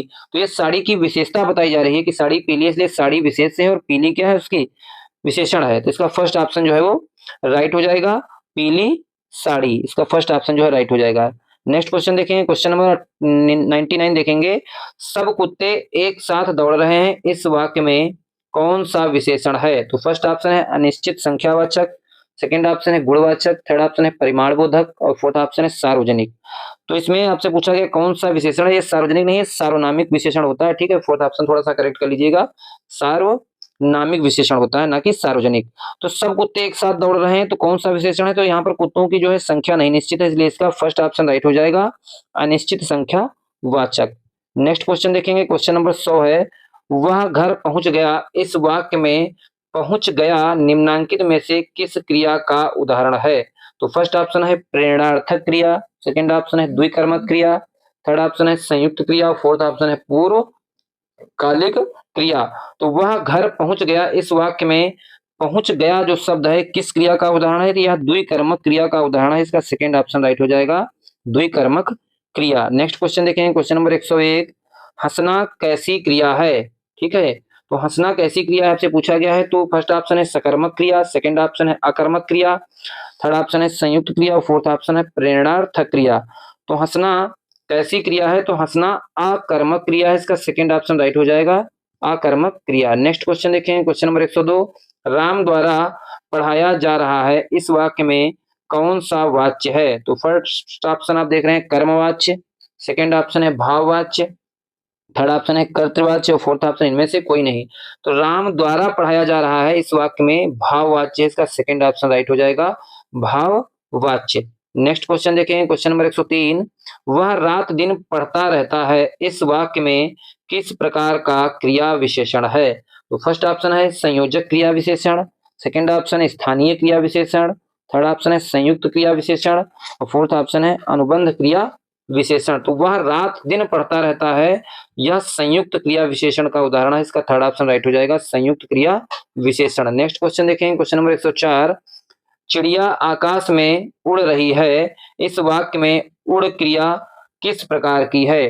तो आप सभी को पता होना चाहिए, उड़ना, रोना, हंसना, ये सभी जो है अकर्मक क्रिया होती हैं, इसलिए इसका सेकंड ऑप्शन राइट हो जाएगा, अकर्मक। नेक्स्ट क्वेश्चन देखें, क्वेश्चन नंबर 105। संज्ञा अथवा विशेषण से बनने वाली क्रिया कहलाती है। तो फर्स्ट ऑप्शन है यौगिक क्रिया, सेकंड ऑप्शन है नाम धातु क्रिया, थर्ड ऑप्शन है सकर्मक क्रिया और फोर्थ ऑप्शन है सहायक क्रिया। तो संज्ञा अथवा विशेषण से बनने वाली जो क्रिया होती है उसे नाम धातु क्रिया कहते हैं, इसलिए इसका जो है सेकंड ऑप्शन राइट हो जाएगा, नाम धातु क्रिया। नेक्स्ट क्वेश्चन देखेंगे, क्वेश्चन नंबर 106। लिंग किस भाषा का शब्द है। तो फर्स्ट ऑप्शन है हिंदी, सेकंड ऑप्शन है अंग्रेजी, थर्ड ऑप्शन है संस्कृत और फोर्थ ऑप्शन है जर्मन। तो लिंग किस भाषा का शब्द है पूछा गया है, तो लिंग जो है संस्कृत भाषा का शब्द है, इसलिए इसका थर्ड ऑप्शन राइट हो जाएगा, संस्कृत। नेक्स्ट क्वेश्चन देखेंगे, क्वेश्चन नंबर 107 है। दही शब्द है, तो फर्स्ट ऑप्शन है पुल्लिंग, सेकंड ऑप्शन है स्त्रीलिंग, थर्ड ऑप्शन है नपुंसक लिंग और फोर्थ ऑप्शन है उभय लिंग। तो दही आपको याद रखना है, ये बहुत ही क्वेश्चन पूछा था। दही जो है पुल्लिंग शब्द है, ठीक है, इसका फर्स्ट ऑप्शन राइट हो जाएगा, दही पुल्लिंग शब्द होता है। नेक्स्ट क्वेश्चन देखें, क्वेश्चन नंबर 108। लिंग भेद में किसका रूपांतरण नहीं होता है। तो फर्स्ट ऑप्शन है संज्ञा, सेकंड ऑप्शन है सर्वनाम, थर्ड ऑप्शन है विशेषण, फोर्थ ऑप्शन है कारक। तो लिंग भेद में किसका रूपांतरण नहीं किया जा सकता है या नहीं होता है, तो सर्वनाम का जो है रूपांतरण नहीं होता है, इसलिए इसका सेकंड ऑप्शन राइट हो जाएगा, सर्वनाम। नेक्स्ट क्वेश्चन देखेंगे, क्वेश्चन नंबर 109 देखेंगे, पुल्लिंग स्त्रीलिंग में कौन विषम संयोजन है? तो फर्स्ट ऑप्शन है प्राचार्य, प्राचार्या, तो ये तो ऑप्शन सही है। प्राचार्य का स्त्रीलिंग प्राचार्य होता है, मोर का मोरनी होता है, सेवक का सेविका होता है। फोर्थ ऑप्शन जो है इसका वो विषम संयोजन है। ठीक है, इसका जो है फोर्थ ऑप्शन राइट हो जाएगा, श्याम, श्यामी, क्योंकि श्याम का भी अर्थ काला होता है और श्यामी का भी अर्थ काला ही होता है, तो यहाँ पर जो है ये स्त्रीलिंग इसका नहीं होगा।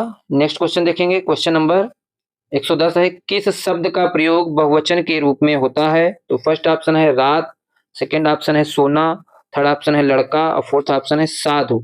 तो किस शब्द का प्रयोग बहुवचन के रूप में होता है? तो इसका सेकंड ऑप्शन राइट हो जाएगा, सोना, इसका जो है बहुवचन के रूप में प्रयोग होता है। नेक्स्ट क्वेश्चन देखेंगे, क्वेश्चन नंबर 111 है, निम्न में से किस शब्द का प्रयोग हमेशा बहुवचन में होता है?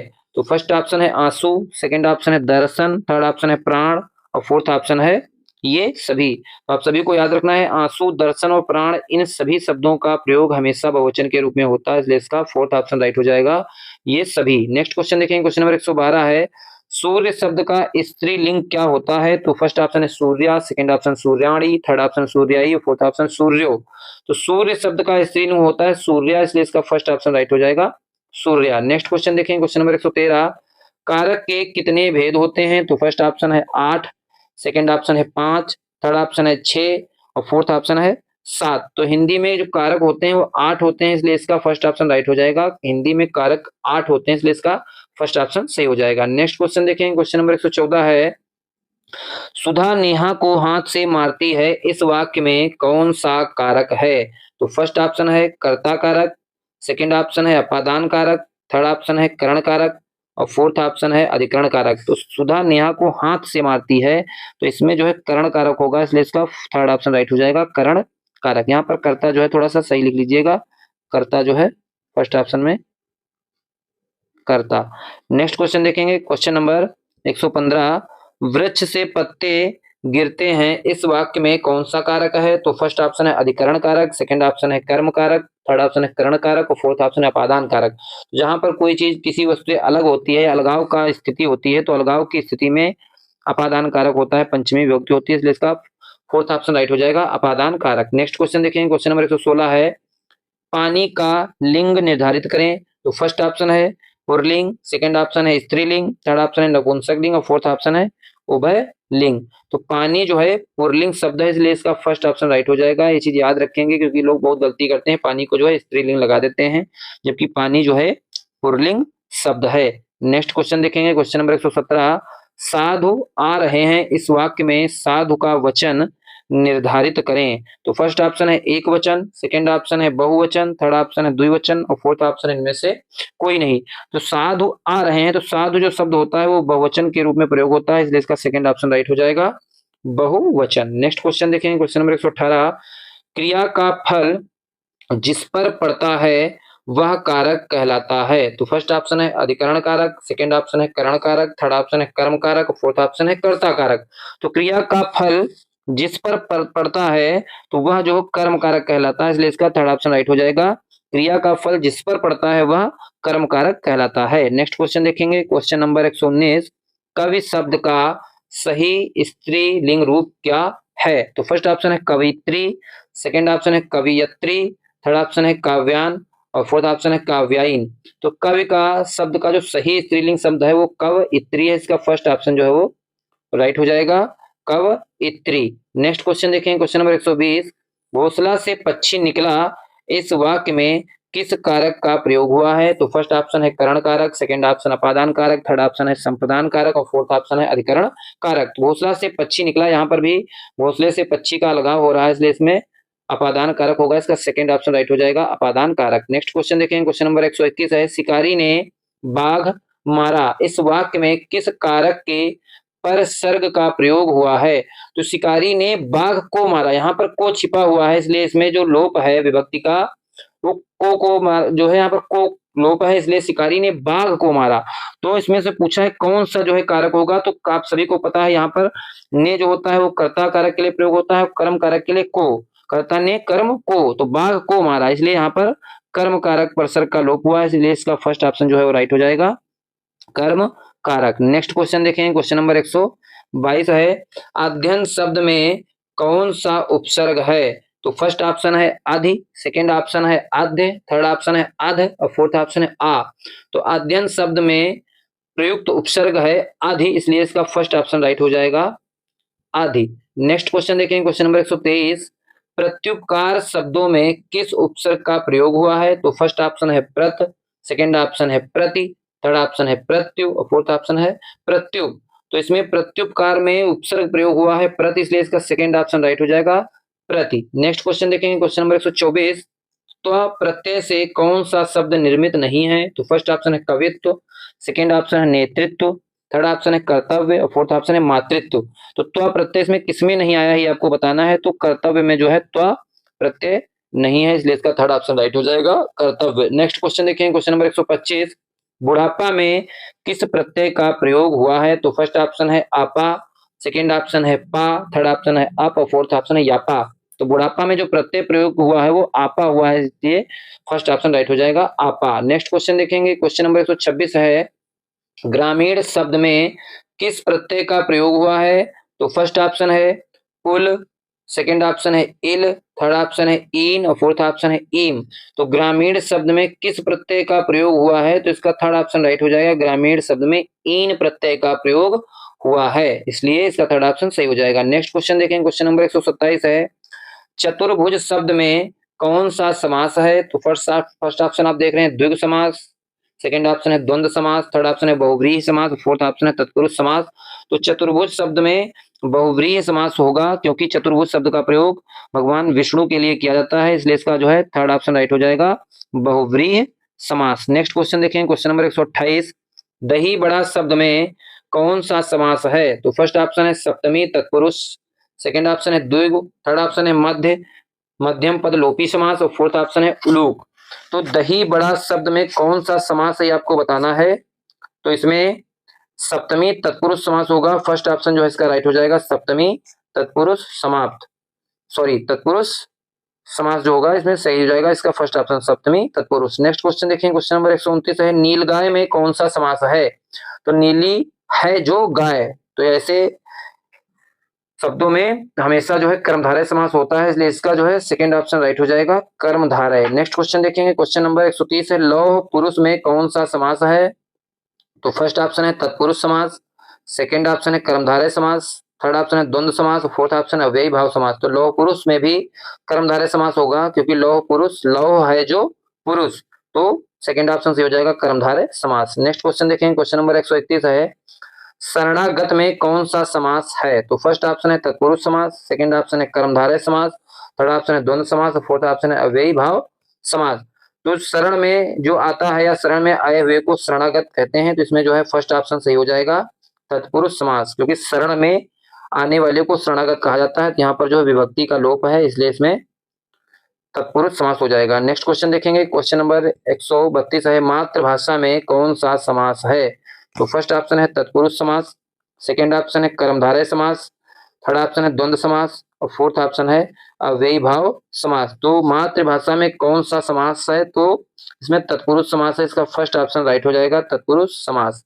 नेक्स्ट क्वेश्चन देखेंगे, क्वेश्चन नंबर 133, जिस समास का पहला पद विशेषण तथा दूसरा पद विशेष्य होता है वह है? तो फर्स्ट ऑप्शन है तत्पुरुष, कर्मधारय, द्वंद्व, अव्ययी भाव। तो इन चारों ऑप्शन में कौन सा सही हो जाएगा? पहला पद विशेषण, दूसरा पद विशेष्य किसका होता है? तो कर्मधारय समास का होता है, इसका सेकंड ऑप्शन राइट हो जाएगा। नेक्स्ट क्वेश्चन देखें, क्वेश्चन नंबर 134, सभा में आए हुए सभी लोग बैठ गए, इस वाक्य में सभा में आए हुए सभी लोग क्या हैं? तो फर्स्ट ऑप्शन है पद, सेकंड ऑप्शन है पदबंध, थर्ड ऑप्शन है उपवाक्य, फोर्थ ऑप्शन है सामासिक पद। तो सभा में आए हुए सभी लोग इस वाक्य में क्या है? तो पदबंध है, इसका जो है सेकंड ऑप्शन राइट हो जाएगा पदबंध। ठीक है, नेक्स्ट क्वेश्चन देखेंगे, क्वेश्चन नंबर 135, धर्मशाला यात्रियों के ठहरने का स्थान है या स्थान होता है, इस वाक्य में धर्मशाला क्या है? तो फर्स्ट ऑप्शन है पद, सेकंड ऑप्शन है पदबंध, थर्ड ऑप्शन है उपवाक्य और फोर्थ ऑप्शन है सामासिक पद। तो धर्मशाला यात्रियों के ठहरने का स्थान होता है, इस वाक्य में धर्मशाला जो है वह सामासिक पद है, इसलिए इसका फोर्थ ऑप्शन राइट हो जाएगा, सामासिक पद। नेक्स्ट क्वेश्चन देखेंगे, क्वेश्चन नंबर 136। वह बड़ा लालची था इसलिए उसकी ऐसी दुर्दशा हुई, यह कैसा वाक्य है? तो फर्स्ट ऑप्शन है सरल वाक्य, सेकंड ऑप्शन संयुक्त वाक्य, थर्ड ऑप्शन है मिश्र वाक्य, फोर्थ ऑप्शन है पद बंध। वह बड़ा लालची था इसलिए उसकी ऐसी दुर्दशा हुई है, तो यह वाक्य कैसा है बताना है, तो यह संयुक्त वाक्य है, इसलिए इसका सेकंड ऑप्शन राइट हो जाएगा, संयुक्त वाक्य। नेक्स्ट क्वेश्चन देखेंगे, क्वेश्चन नंबर 137। कल वर्षा होती रही इसलिए मेरे कपड़े नहीं सूख पाए, यह किस प्रकार का वाक्य है? तो फर्स्ट ऑप्शन है सरल वाक्य, सेकंड ऑप्शन है संयुक्त वाक्य, थर्ड ऑप्शन है मिश्र वाक्य, फोर्थ ऑप्शन है पदबंध। तो वह कल वर्षा होती रही इसलिए मेरे कपड़े नहीं सूख पाए, तो यह जो वाक्य है यह मिश्र वाक्य, इसका थर्ड ऑप्शन राइट हो जाएगा, मिश्र वाक्य। नेक्स्ट क्वेश्चन देखें, क्वेश्चन नंबर 138। अर्थ के अनुसार वाक्य के कितने भेद होते हैं? तो फर्स्ट ऑप्शन है 4, सेकंड ऑप्शन है 3, थर्ड ऑप्शन है 8, फोर्थ ऑप्शन है 5। तो अर्थ के अनुसार वाक्य के कितने भेद होते हैं? तो आप सभी को पता है 3 होते हैं, सरल वाक्य, मिश्र वाक्य और संयुक्त वाक्य, इसलिए इसका सेकंड ऑप्शन जो है राइट हो जाएगा 3। नेक्स्ट क्वेश्चन देखेंगे, क्वेश्चन नंबर 139 है। निम्नलिखित शब्दों में से कौन सा शब्द शुद्ध है? तो फर्स्ट ऑप्शन है अनधिकार, सेकंड ऑप्शन है मैथिली, थर्ड ऑप्शन है वाहनी, फोर्थ ऑप्शन है कवियत्री। तो इसमें पूछा गया है कौन सा शब्द जो है शुद्ध है, तो यहाँ पर केवल फर्स्ट ऑप्शन जो देख रहे हैं वो अनधिकार सही लिखा हुआ है, बाकी मैथिली होता है, ये मैथिली भी गलत लिखा है, वाहिनी भी गलत लिखा है और कवित्री भी गलत लिखा है। ठीक है, तो शुद्ध पूछा गया है तो अनधिकार जो है ये सही है, फर्स्ट ऑप्शन। नेक्स्ट क्वेश्चन देखेंगे, क्वेश्चन नंबर 140 है। निम्न में से कौन सा शब्द शुद्ध है? तो फर्स्ट ऑप्शन है विभीषिका, सेकंड ऑप्शन है विभीषिका, थर्ड ऑप्शन है विभीषिका और फोर्थ ऑप्शन है विभाषिका। तो 140 नंबर प्रश्न का जो आंसर हो जाएगा वो थर्ड ऑप्शन राइट हो जाएगा, विभीषिका जो है थर्ड ऑप्शन सही लिखा हुआ है, विभीषिका। नेक्स्ट क्वेश्चन देखेंगे, क्वेश्चन नंबर 141। निम्नलिखित शब्दों में से कौन सा अशुद्ध शब्द है? तो फर्स्ट ऑप्शन है उज्ज्वल, सेकंड ऑप्शन है व्याकरण, थर्ड ऑप्शन है शताब्दी, फोर्थ ऑप्शन है कृतघ्न। तो उज्ज्वल, व्याकरण और कृतघ्न जो है ये शुद्ध शब्द है, सही लिखा हुआ है, शताब्दी नहीं होता है शताब्दी होता है, इसलिए इसका थर्ड ऑप्शन जो है अशुद्ध है, शताब्दी। नेक्स्ट क्वेश्चन देखेंगे, क्वेश्चन नंबर 142 है। बचपन से हमने हिंदी बोला है, इस वाक्य को शुद्ध करें। तो फर्स्ट ऑप्शन है बचपन से हमने हिंदी बोली है, सेकंड ऑप्शन हमने हिंदी बचपन से बोला है, थर्ड ऑप्शन है हमने बचपन से हिंदी को बोला है और फोर्थ ऑप्शन है बचपन से बोला हिंदी में है।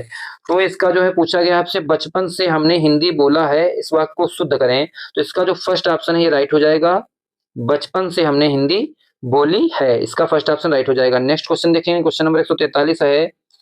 साहित्य समाज के लिए दर्पण है, वाक्य को शुद्ध करें। तो फर्स्ट ऑप्शन है साहित्य समाज का दर्पण है, सेकंड ऑप्शन है साहित्य समाज को दर्पण है, थर्ड ऑप्शन है साहित्य में समाज का दर्पण है और फोर्थ ऑप्शन है समाज में साहित्य के लिए दर्पण है।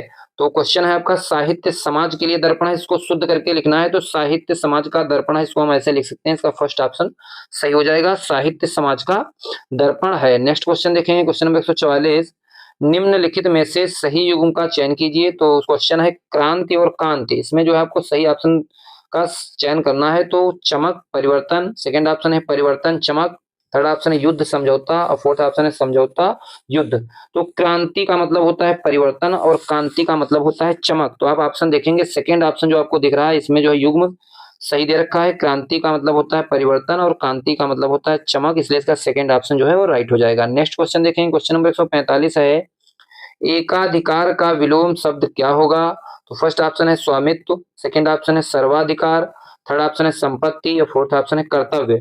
तो एकाधिकार शब्द का जो विलोम शब्द आपको होगा वह सर्वाधिकार होगा, इसलिए सेकंड ऑप्शन राइट हो जाएगा। नेक्स्ट क्वेश्चन देखेंगे 146। अर्वाचीन का विलोम शब्द क्या होगा? तो फर्स्ट ऑप्शन है नवीन, सेकंड ऑप्शन है प्राचीन, थर्ड ऑप्शन है आदिकालीन और फोर्थ ऑप्शन है पाषाण कालीन। तो आपसे पूछा गया है अर्वाचीन का विलोम शब्द क्या होगा? तो अर्वाचीन का विलोम होता है प्राचीन, इसलिए इसका सेकंड विकल्प जो है सही हो जाएगा। नेक्स्ट क्वेश्चन देखेंगे 147 प्रश्न। पूर्णिमा शब्द का विपरीतार्थक शब्द होगा। तो फर्स्ट ऑप्शन है विभावरी, सेकंड ऑप्शन है निशीथ, थर्ड ऑप्शन है अमावस्या और फोर्थ ऑप्शन है कालिमा। तो पूर्णिमा का विलोम शब्द या विपरीतार्थक जो शब्द होता है वो अमावस्या होता है, इसलिए इसका थर्ड ऑप्शन राइट हो जाएगा, पूर्णिमा का विलोम अमावस्या। नेक्स्ट क्वेश्चन देखेंगे, क्वेश्चन नंबर 148 है। कौन सा शब्द पत्थर का पर्यायवाची नहीं है? तो फर्स्ट ऑप्शन है प्रस्तर, सेकंड ऑप्शन है पाषाण, थर्ड ऑप्शन है शैल और फोर्थ ऑप्शन है तारक। तो प्रस्तर, पाषाण और शैल ये तीनों जो है पत्थर के पर्यायवाची हैं। इसका जो है फोर्थ ऑप्शन से हो जाएगा। तारक जो है ये पत्थर का पर्यायवाची नहीं है। नेक्स्ट क्वेश्चन देखेंगे, क्वेश्चन नंबर 149, निम्न में से कौन सा शब्द चंद्रमा का पर्यायवाची नहीं है? तो फर्स्ट ऑप्शन है इंदु, सेकेंड ऑप्शन है हिमकर, थर्ड ऑप्शन है विधु और फोर्थ ऑप्शन है वारिधर। तो हिंदू, हिमकर और विदु ये सभी चंद्रमा के पर्यायवाची हैं। वारिधर जो है ये चंद्रमा का पर्यायवाची नहीं है। इसका फोर्थ ऑप्शन जो है राइट हो जाएगा। नेक्स्ट क्वेश्चन देखेंगे, क्वेश्चन नंबर 150 है, बादल का पर्यायवाची नहीं है? तो फर्स्ट ऑप्शन है नीरद, सेकेंड ऑप्शन है जलद, थर्ड ऑप्शन है इला और फोर्थ ऑप्शन है जीमूत। तो इसमें बादल का पर्यायवाची नहीं है, तो इला जो है वो बादल का पर्यायवाची नहीं होता है। इसका थर्ड ऑप्शन राइट हो जाएगा। नेक्स्ट क्वेश्चन देखेंगे, क्वेश्चन नंबर 151 है, जो समाप्त हो गया हो के लिए एक शब्द होगा? तो फर्स्ट ऑप्शन है इतिश्री, सेकेंड ऑप्शन है श्री गणेश, थर्ड ऑप्शन है आदि और फोर्थ ऑप्शन है इत्यादि। तो जो समाप्त हो गया हो उसे जो है इतिश्री कहा जाता है। इसका फर्स्ट ऑप्शन सही हो जाएगा, इतिश्री। नेक्स्ट क्वेश्चन देखेंगे, क्वेश्चन नंबर 152 है, वह नायक जो आत्माभिमान नहीं दिखाता के लिए एक शब्द क्या होता है? तो फर्स्ट ऑप्शन है धीरोदात्त, सेकेंड ऑप्शन है धीरोदत्त, थर्ड ऑप्शन अभिनेता, फोर्थ ऑप्शन है खलनायक। तो वह नायक जो आत्म अभिमान नहीं दिखाता है उसे धीरोदात्त कहा जाता है। इसका फर्स्ट ऑप्शन जो है राइट हो जाएगा। नेक्स्ट क्वेश्चन देखेंगे, क्वेश्चन नंबर 153, वह कवि जो तत्काल कविता करे के लिए एक शब्द है? तो फर्स्ट ऑप्शन है सुकवि, सेकेंड ऑप्शन है महाकवि, थर्ड ऑप्शन है आशु कवि और फोर्थ ऑप्शन है राजकवि। वह कवि जो तत्काल कविता करे उसे जो है आशु कवि कहा जाता है। इसका थर्ड ऑप्शन राइट हो जाएगा, आशु कवि। नेक्स्ट क्वेश्चन देखेंगे, क्वेश्चन नंबर 154 है, अपना उल्लू सीधा करना मुहावरे का सही अर्थ है? तो फर्स्ट ऑप्शन है धूर्तता करना, सेकेंड ऑप्शन अपना काम निकालना, थर्ड ऑप्शन है गाली देना और फोर्थ ऑप्शन है उल्लू पकड़ना। तो अपना उल्लू सीधा करने का मुहावरे का जो सही अर्थ है वो अपना काम निकालना। इसका सेकेंड ऑप्शन जो है राइट हो जाएगा, अपना काम निकालना। नेक्स्ट क्वेश्चन देखेंगे, क्वेश्चन नंबर 155, खूब लाभ होना किस मुहावरे का सही अर्थ है? तो फर्स्ट ऑप्शन है 9 2 11 होना, सेकेंड ऑप्शन 3 13 करना, थर्ड ऑप्शन है पौ 12 होना और फोर्थ ऑप्शन है 2 नावों की सवारी करना। खूब लाभ होना मुहावरे का सही अर्थ होता है पौ 12 होना, इसलिए इसका थर्ड ऑप्शन राइट हो जाएगा, पौ 12 होना। नेक्स्ट क्वेश्चन 156 प्रश्न है, कलेजा मुंह में आना मुहावरे का सही अर्थ है? तो फर्स्ट ऑप्शन है दुख होना, सेकेंड ऑप्शन है क्रुद्ध होना, थर्ड ऑप्शन है किसी काम में फंसना, फोर्थ ऑप्शन है व्यथा में बेचैन होना। तो कलेजा मुंह में आना मुहावरे का सही अर्थ व्यथा में बेचैन होना। इसका फोर्थ ऑप्शन राइट हो जाएगा, व्यथा में बेचैन होना। नेक्स्ट क्वेश्चन देखेंगे, क्वेश्चन नंबर 157 है, नाक का बाल होना किस मुहावरे का अर्थ है? तो फर्स्ट ऑप्शन है परेशान करना, सेकेंड ऑप्शन है घृणा करना, थर्ड ऑप्शन है अधिक प्यारा होना और फोर्थ ऑप्शन है प्रतिष्ठा देना। तो नाक का बाल होना इस मुहावरे का जो अर्थ होगा वो अधिक प्यारा होना, थर्ड ऑप्शन राइट हो जाएगा, अधिक प्यारा होना। नेक्स्ट क्वेश्चन देखेंगे, क्वेश्चन नंबर 158 है, गर्दन उठाना किस मुहावरे का अर्थ है? तो फर्स्ट ऑप्शन है पीछा छुड़ाना, सेकेंड ऑप्शन है नुकसान देना, थर्ड ऑप्शन है प्रतिवाद करना और फोर्थ ऑप्शन है बहस करना। तो गर्दन उठाना मुहावरे का अर्थ होता है प्रतिवाद करना। इसका थर्ड ऑप्शन राइट हो जाएगा, प्रतिवाद करना। नेक्स्ट क्वेश्चन, क्वेश्चन नंबर 159 है, छंद शास्त्र के प्रणेता आचार्य माने जाते हैं? तो फर्स्ट ऑप्शन है पतंजलि, सेकेंड ऑप्शन है पिंगल, थर्ड ऑप्शन है पाणिनि और फोर्थ ऑप्शन है मनु। ये क्वेश्चन भी बहुत ही महत्वपूर्ण क्वेश्चन है, बहुत बार पूछा गया क्वेश्चन, ये रिपीटेड क्वेश्चन है। छंद शास्त्र के जो प्रणेता हैं वो आचार्य पिंगल हैं। इसका सेकेंड ऑप्शन राइट हो जाएगा, छंद शास्त्र के प्रणेता पिंगल। नेक्स्ट क्वेश्चन, क्वेश्चन नंबर 160 है, केशव दास ने किस तत्व को काव्य की आत्मा कहा है? तो फर्स्ट ऑप्शन है अलंकार, सेकेंड ऑप्शन है रस, थर्ड ऑप्शन है छंद और फोर्थ ऑप्शन है सोरठा। केशव दास ने काव्य की आत्मा अलंकार को कहा है। इसका फर्स्ट ऑप्शन राइट हो जाएगा, केशव दास ने अलंकार को काव्य की आत्मा कहा है। नेक्स्ट क्वेश्चन देखेंगे, क्वेश्चन नंबर 161 है, फूले कास सकल मही छाई जनु बरसा कृत प्रकट बुढ़ाई, इन पंक्तियों में किस अलंकार का प्रयोग हुआ है? तो फर्स्ट ऑप्शन है उत्प्रेक्षा अलंकार, सेकेंड ऑप्शन है उपमा अलंकार, थर्ड ऑप्शन है रूपक अलंकार, फोर्थ ऑप्शन है श्लेष अलंकार। तो फूले कास सकल मही छाई जनु बरसा कृत प्रकट बढ़ाई, तो इसमें जनु शब्द आ गया है, जनु जानो मनु मानो ऐसे शब्द जहां पर भी आते हैं वहां हमेशा उत्प्रेक्षा अलंकार होता है, इसलिए इसका फर्स्ट ऑप्शन जो है राइट हो जाएगा, उत्प्रेक्षा अलंकार। नेक्स्ट क्वेश्चन देखेंगे, क्वेश्चन नंबर 162 है, भरत के अनुसार रसों की संख्या कितनी है? तो आचार्य भरत के अनुसार रसों की संख्या फर्स्ट ऑप्शन है 9, सेकंड ऑप्शन है 10, थर्ड ऑप्शन है 12, फोर्थ ऑप्शन है 14। तो आचार्य भरत के अनुसार रसों की संख्या 9 है, इसलिए इसका फर्स्ट ऑप्शन राइट हो जाएगा 9। और अगर आपसे रस की कुल संख्या पूछी जाए तो आपको 11 ऑप्शन सही करना रहेगा। कुल रसों की संख्या 11 है, लेकिन भरत के अनुसार रसों की संख्या 9 है, इसका फर्स्ट ऑप्शन राइट हो जाएगा। नेक्स्ट क्वेश्चन देखेंगे, क्वेश्चन नंबर 163 है, आचार्य भरत ने नाट्य शास्त्र में संचारी भावों की संख्या बताई है। तो फर्स्ट ऑप्शन है 33, सेकंड ऑप्शन है 36, थर्ड ऑप्शन है 49, फोर्थ ऑप्शन है 9। तो आप सभी को इसमें दो जानकारी प्रश्न में मिल रही है। एक तो नाट्य शास्त्र किसकी रचना है, तो आचार्य भरत की है, और इसमें संचारी भावों की जो संख्या बताई गई है वो 33 बताई गई है, इसका पहला ऑप्शन सही हो जाएगा 33। तो आप सभी को याद रखना है नाट्य शास्त्र किसकी रचना है, तो आचार्य भरत की। नेक्स्ट क्वेश्चन देखेंगे, क्वेश्चन नंबर 164 है, राहुल सांकृत्यायन ने आदिकाल को क्या नाम दिया। तो फर्स्ट ऑप्शन है सिद्धकाल, सेकंड ऑप्शन है भक्ति काल, थर्ड ऑप्शन है वीरगाथा काल, और फोर्थ ऑप्शन है सिद्ध सामंत काल। तो राहुल सांकृत्यायन ने आदिकाल को सिद्ध सामंत काल का नाम दिया, इसका फोर्थ ऑप्शन राइट हो जाएगा सिद्ध सामंत काल। नेक्स्ट क्वेश्चन देखेंगे, क्वेश्चन नंबर 165 है, कठिनतर में विशेषण की कौन सी अवस्था है। तो फर्स्ट ऑप्शन है मूलावस्था, सेकंड ऑप्शन है उत्तरावस्था, थर्ड ऑप्शन है उत्तमावस्था, और फोर्थ ऑप्शन इनमें से कोई नहीं। तो कठिनतर शब्द में विशेषण की कौन सी अवस्था पूछी गई है, तो विशेषण की 3 अवस्थाएं होती हैं, एक मूलावस्था होती है, एक उत्तरावस्था होती है, और तीसरी होती है उत्तमावस्था। और ये जो कठिनतर शब्द बना है ये मूल शब्द कठिन से बना हुआ है, और उत्तरावस्था में तर लग जाता है और उत्तमावस्था में तम लग जाता है। तो इसमें कठिन शब्द में जब उत्तरावस्था लगाएंगे तो कठिनतर हो जाएगा, और उत्तमावस्था में बन जाएगा कठिनतम। तो यहाँ पर कठिनतर में पूछा गया है विशेषण की कौन सी अवस्था है, तो ये उत्तरावस्था है, इसलिए इसका सेकेंड ऑप्शन राइट हो जाएगा उत्तरावस्था। नेक्स्ट क्वेश्चन देखेंगे, क्वेश्चन नंबर 166 है, कर्म के आधार पर क्रिया के कितने भेद होते हैं। तो फर्स्ट ऑप्शन है 2, सेकंड ऑप्शन है 3, थर्ड ऑप्शन है 4, फोर्थ ऑप्शन है 5। तो कर्म के आधार पर क्रिया के 2 भेद होते हैं, सकर्मक क्रिया और अकर्मक क्रिया, इसलिए इसका फर्स्ट ऑप्शन राइट हो जाएगा 2।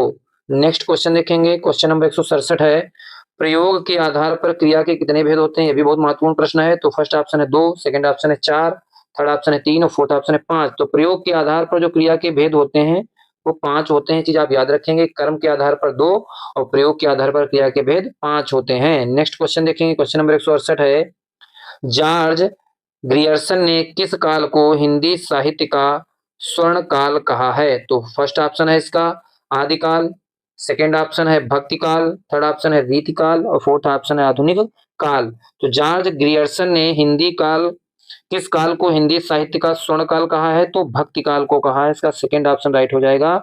जॉर्ज ग्रियर्सन ने भक्ति काल को हिंदी साहित्य का स्वर्ण काल कहा है। नेक्स्ट क्वेश्चन देखेंगे, क्वेश्चन नंबर 169 है, कीर्ति पताका की रचना किसने की। तो फर्स्ट ऑप्शन है विद्यापति, सेकंड ऑप्शन है चैतन्य, थर्ड ऑप्शन है सूरदास, फोर्थ ऑप्शन है तुलसीदास। कीर्ति पताका की रचना विद्यापति ने की है, इसका फर्स्ट ऑप्शन राइट हो जाएगा। कीर्ति पताका जो रचना है वो विद्यापति की है। नेक्स्ट क्वेश्चन देखेंगे, क्वेश्चन नंबर 170 है, पद्मावत की भाषा है। तो फर्स्ट ऑप्शन है फारसी, सेकंड ऑप्शन है संस्कृत, थर्ड ऑप्शन है अवधी, और फोर्थ ऑप्शन है ब्रिज भाषा। तो पद्मावत जो रचना है ये मलिक मोहम्मद जायसी की है, और इसकी जो भाषा है वह अवधी भाषा है, इसका थर्ड ऑप्शन राइट हो जाएगा अवधि। नेक्स्ट क्वेश्चन देखेंगे, क्वेश्चन नंबर 171 है, बाण भट्ट की आत्मकथा किसकी रचना है। तो फर्स्ट ऑप्शन है हजारी प्रसाद द्विवेदी, सेकंड ऑप्शन है बाण भट्ट, थर्ड ऑप्शन है नामवर सिंह, थर्ड ऑप्शन है फोर्थ ऑप्शन है मुद्रा राक्षस। तो बाण भट्ट की आत्मकथा किसकी रचना है, तो इसमें बाण भट्ट भी ऑप्शन में दिया हुआ है, बहुत लोग जो है ऑप्शन को देखकर बाण भट्ट कर देते हैं, लेकिन बाण भट्ट की जो आत्मकथा है यह रचना है हजारी प्रसाद द्विवेदी की, इसका फर्स्ट ऑप्शन राइट हो जाएगा। बाण भट्ट की आत्मकथा हजारी प्रसाद द्विवेदी। नेक्स्ट क्वेश्चन देखेंगे, क्वेश्चन नंबर 172 है, संज्ञा या सर्वनाम का वाक्य में प्रयुक्त क्रिया से जो संबंध होता है उसे कहते हैं। तो फर्स्ट ऑप्शन है संज्ञा, सेकंड ऑप्शन है सर्वनाम, थर्ड ऑप्शन है कारक, और फोर्थ ऑप्शन है क्रिया। तो संज्ञा या सर्वनाम का वाक्य में प्रयुक्त क्रिया से जो संबंध होता है उसे कारक कहते हैं, इसका थर्ड ऑप्शन राइट हो जाएगा कारक। नेक्स्ट क्वेश्चन देखेंगे, क्वेश्चन नंबर 173, संबंध को प्रकट करने के लिए जो चिन्ह प्रयोग किए जाते हैं कहलाते हैं। तो फर्स्ट ऑप्शन है उपसर्ग, सेकंड ऑप्शन है परसर्ग, थर्ड ऑप्शन है प्रत्यय, और फोर्थ ऑप्शन है कारक। संबंध को प्रकट करने के लिए जो चिन्ह प्रयोग किए जाते हैं परसर्ग कहलाते हैं, इसलिए इसका सेकंड ऑप्शन राइट हो जाएगा परसर्ग। नेक्स्ट क्वेश्चन देखेंगे, क्वेश्चन नंबर 174 है, आकाशदीप किसकी रचना है। तो फर्स्ट ऑप्शन है प्रेमचंद, सेकंड ऑप्शन जयशंकर प्रसाद, थर्ड ऑप्शन है सुल्तान त्रिपाठी निराला, फोर्थ ऑप्शन है यशपाल। तो आकाशदीप रचना है जयशंकर प्रसाद की, इसका सेकंड ऑप्शन राइट हो जाएगा जयशंकर प्रसाद। नेक्स्ट क्वेश्चन देखेंगे, क्वेश्चन नंबर 175 है, अंधा युग किस प्रकार की रचना है? तो फर्स्ट ऑप्शन है उपन्यास, सेकंड ऑप्शन है काव्य, थर्ड ऑप्शन है काव्य नाटक और फोर्थ ऑप्शन है नाटक।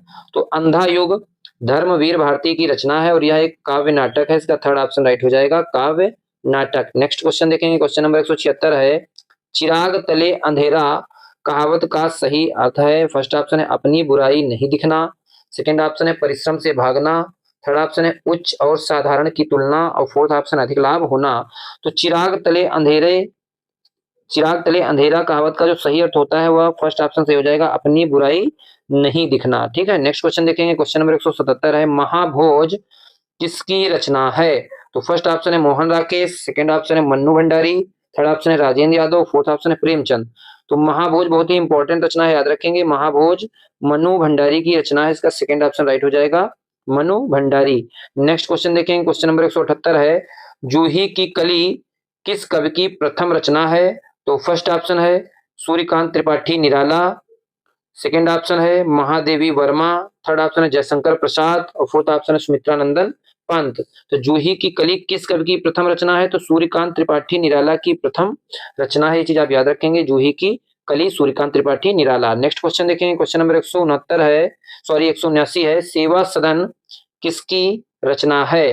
तो फर्स्ट ऑप्शन है मैथिली शरण गुप्त, सेकेंड ऑप्शन है प्रेमचंद, थर्ड ऑप्शन है शिवपूजन सहाय और फोर्थ ऑप्शन है निराला। तो सेवा सदन किसकी रचना है? तो सेवा सदन मुंशी प्रेमचंद की रचना है, इसका सेकंड ऑप्शन राइट हो जाएगा, प्रेमचंद। नेक्स्ट क्वेश्चन देखेंगे, क्वेश्चन नंबर 180 और लास्ट क्वेश्चन है, अपने अपने अजनबी किसकी रचना है? तो फर्स्ट ऑप्शन है अज्ञेय, सेकंड ऑप्शन है मुक्तिबोध, थर्ड ऑप्शन है भीष्म साहनी और फोर्थ ऑप्शन है शिव प्रसाद सिंह। तो अपने अपने अजनबी अज्ञेय की रचना है, इसका जो है फर्स्ट ऑप्शन राइट हो जाएगा, अज्ञेय। इस तरह से हम लोगों ने 180 महत्वपूर्ण क्वेश्चन देखे हैं जो संपूर्ण हिंदी को जो है कवर किए हैं और इससे ज्यादा कुछ भी नहीं। आप इतने क्वेश्चन अगर तैयार कर लेते हैं तो सीटेट में निश्चित है आपके जितने भी क्वेश्चन हैं लगभग सारे क्वेश्चन आपसे फंसेंगे। तो सभी लोग जल्दी से वीडियो को लाइक कर दीजिए, चैनल को सब्सक्राइब कर लीजिए अगर पहली बार चैनल पे विजिट किए हैं, और सभी लोग कमेंट जरूर किया करिए, सपोर्ट कीजिए। Thank you for watching this video.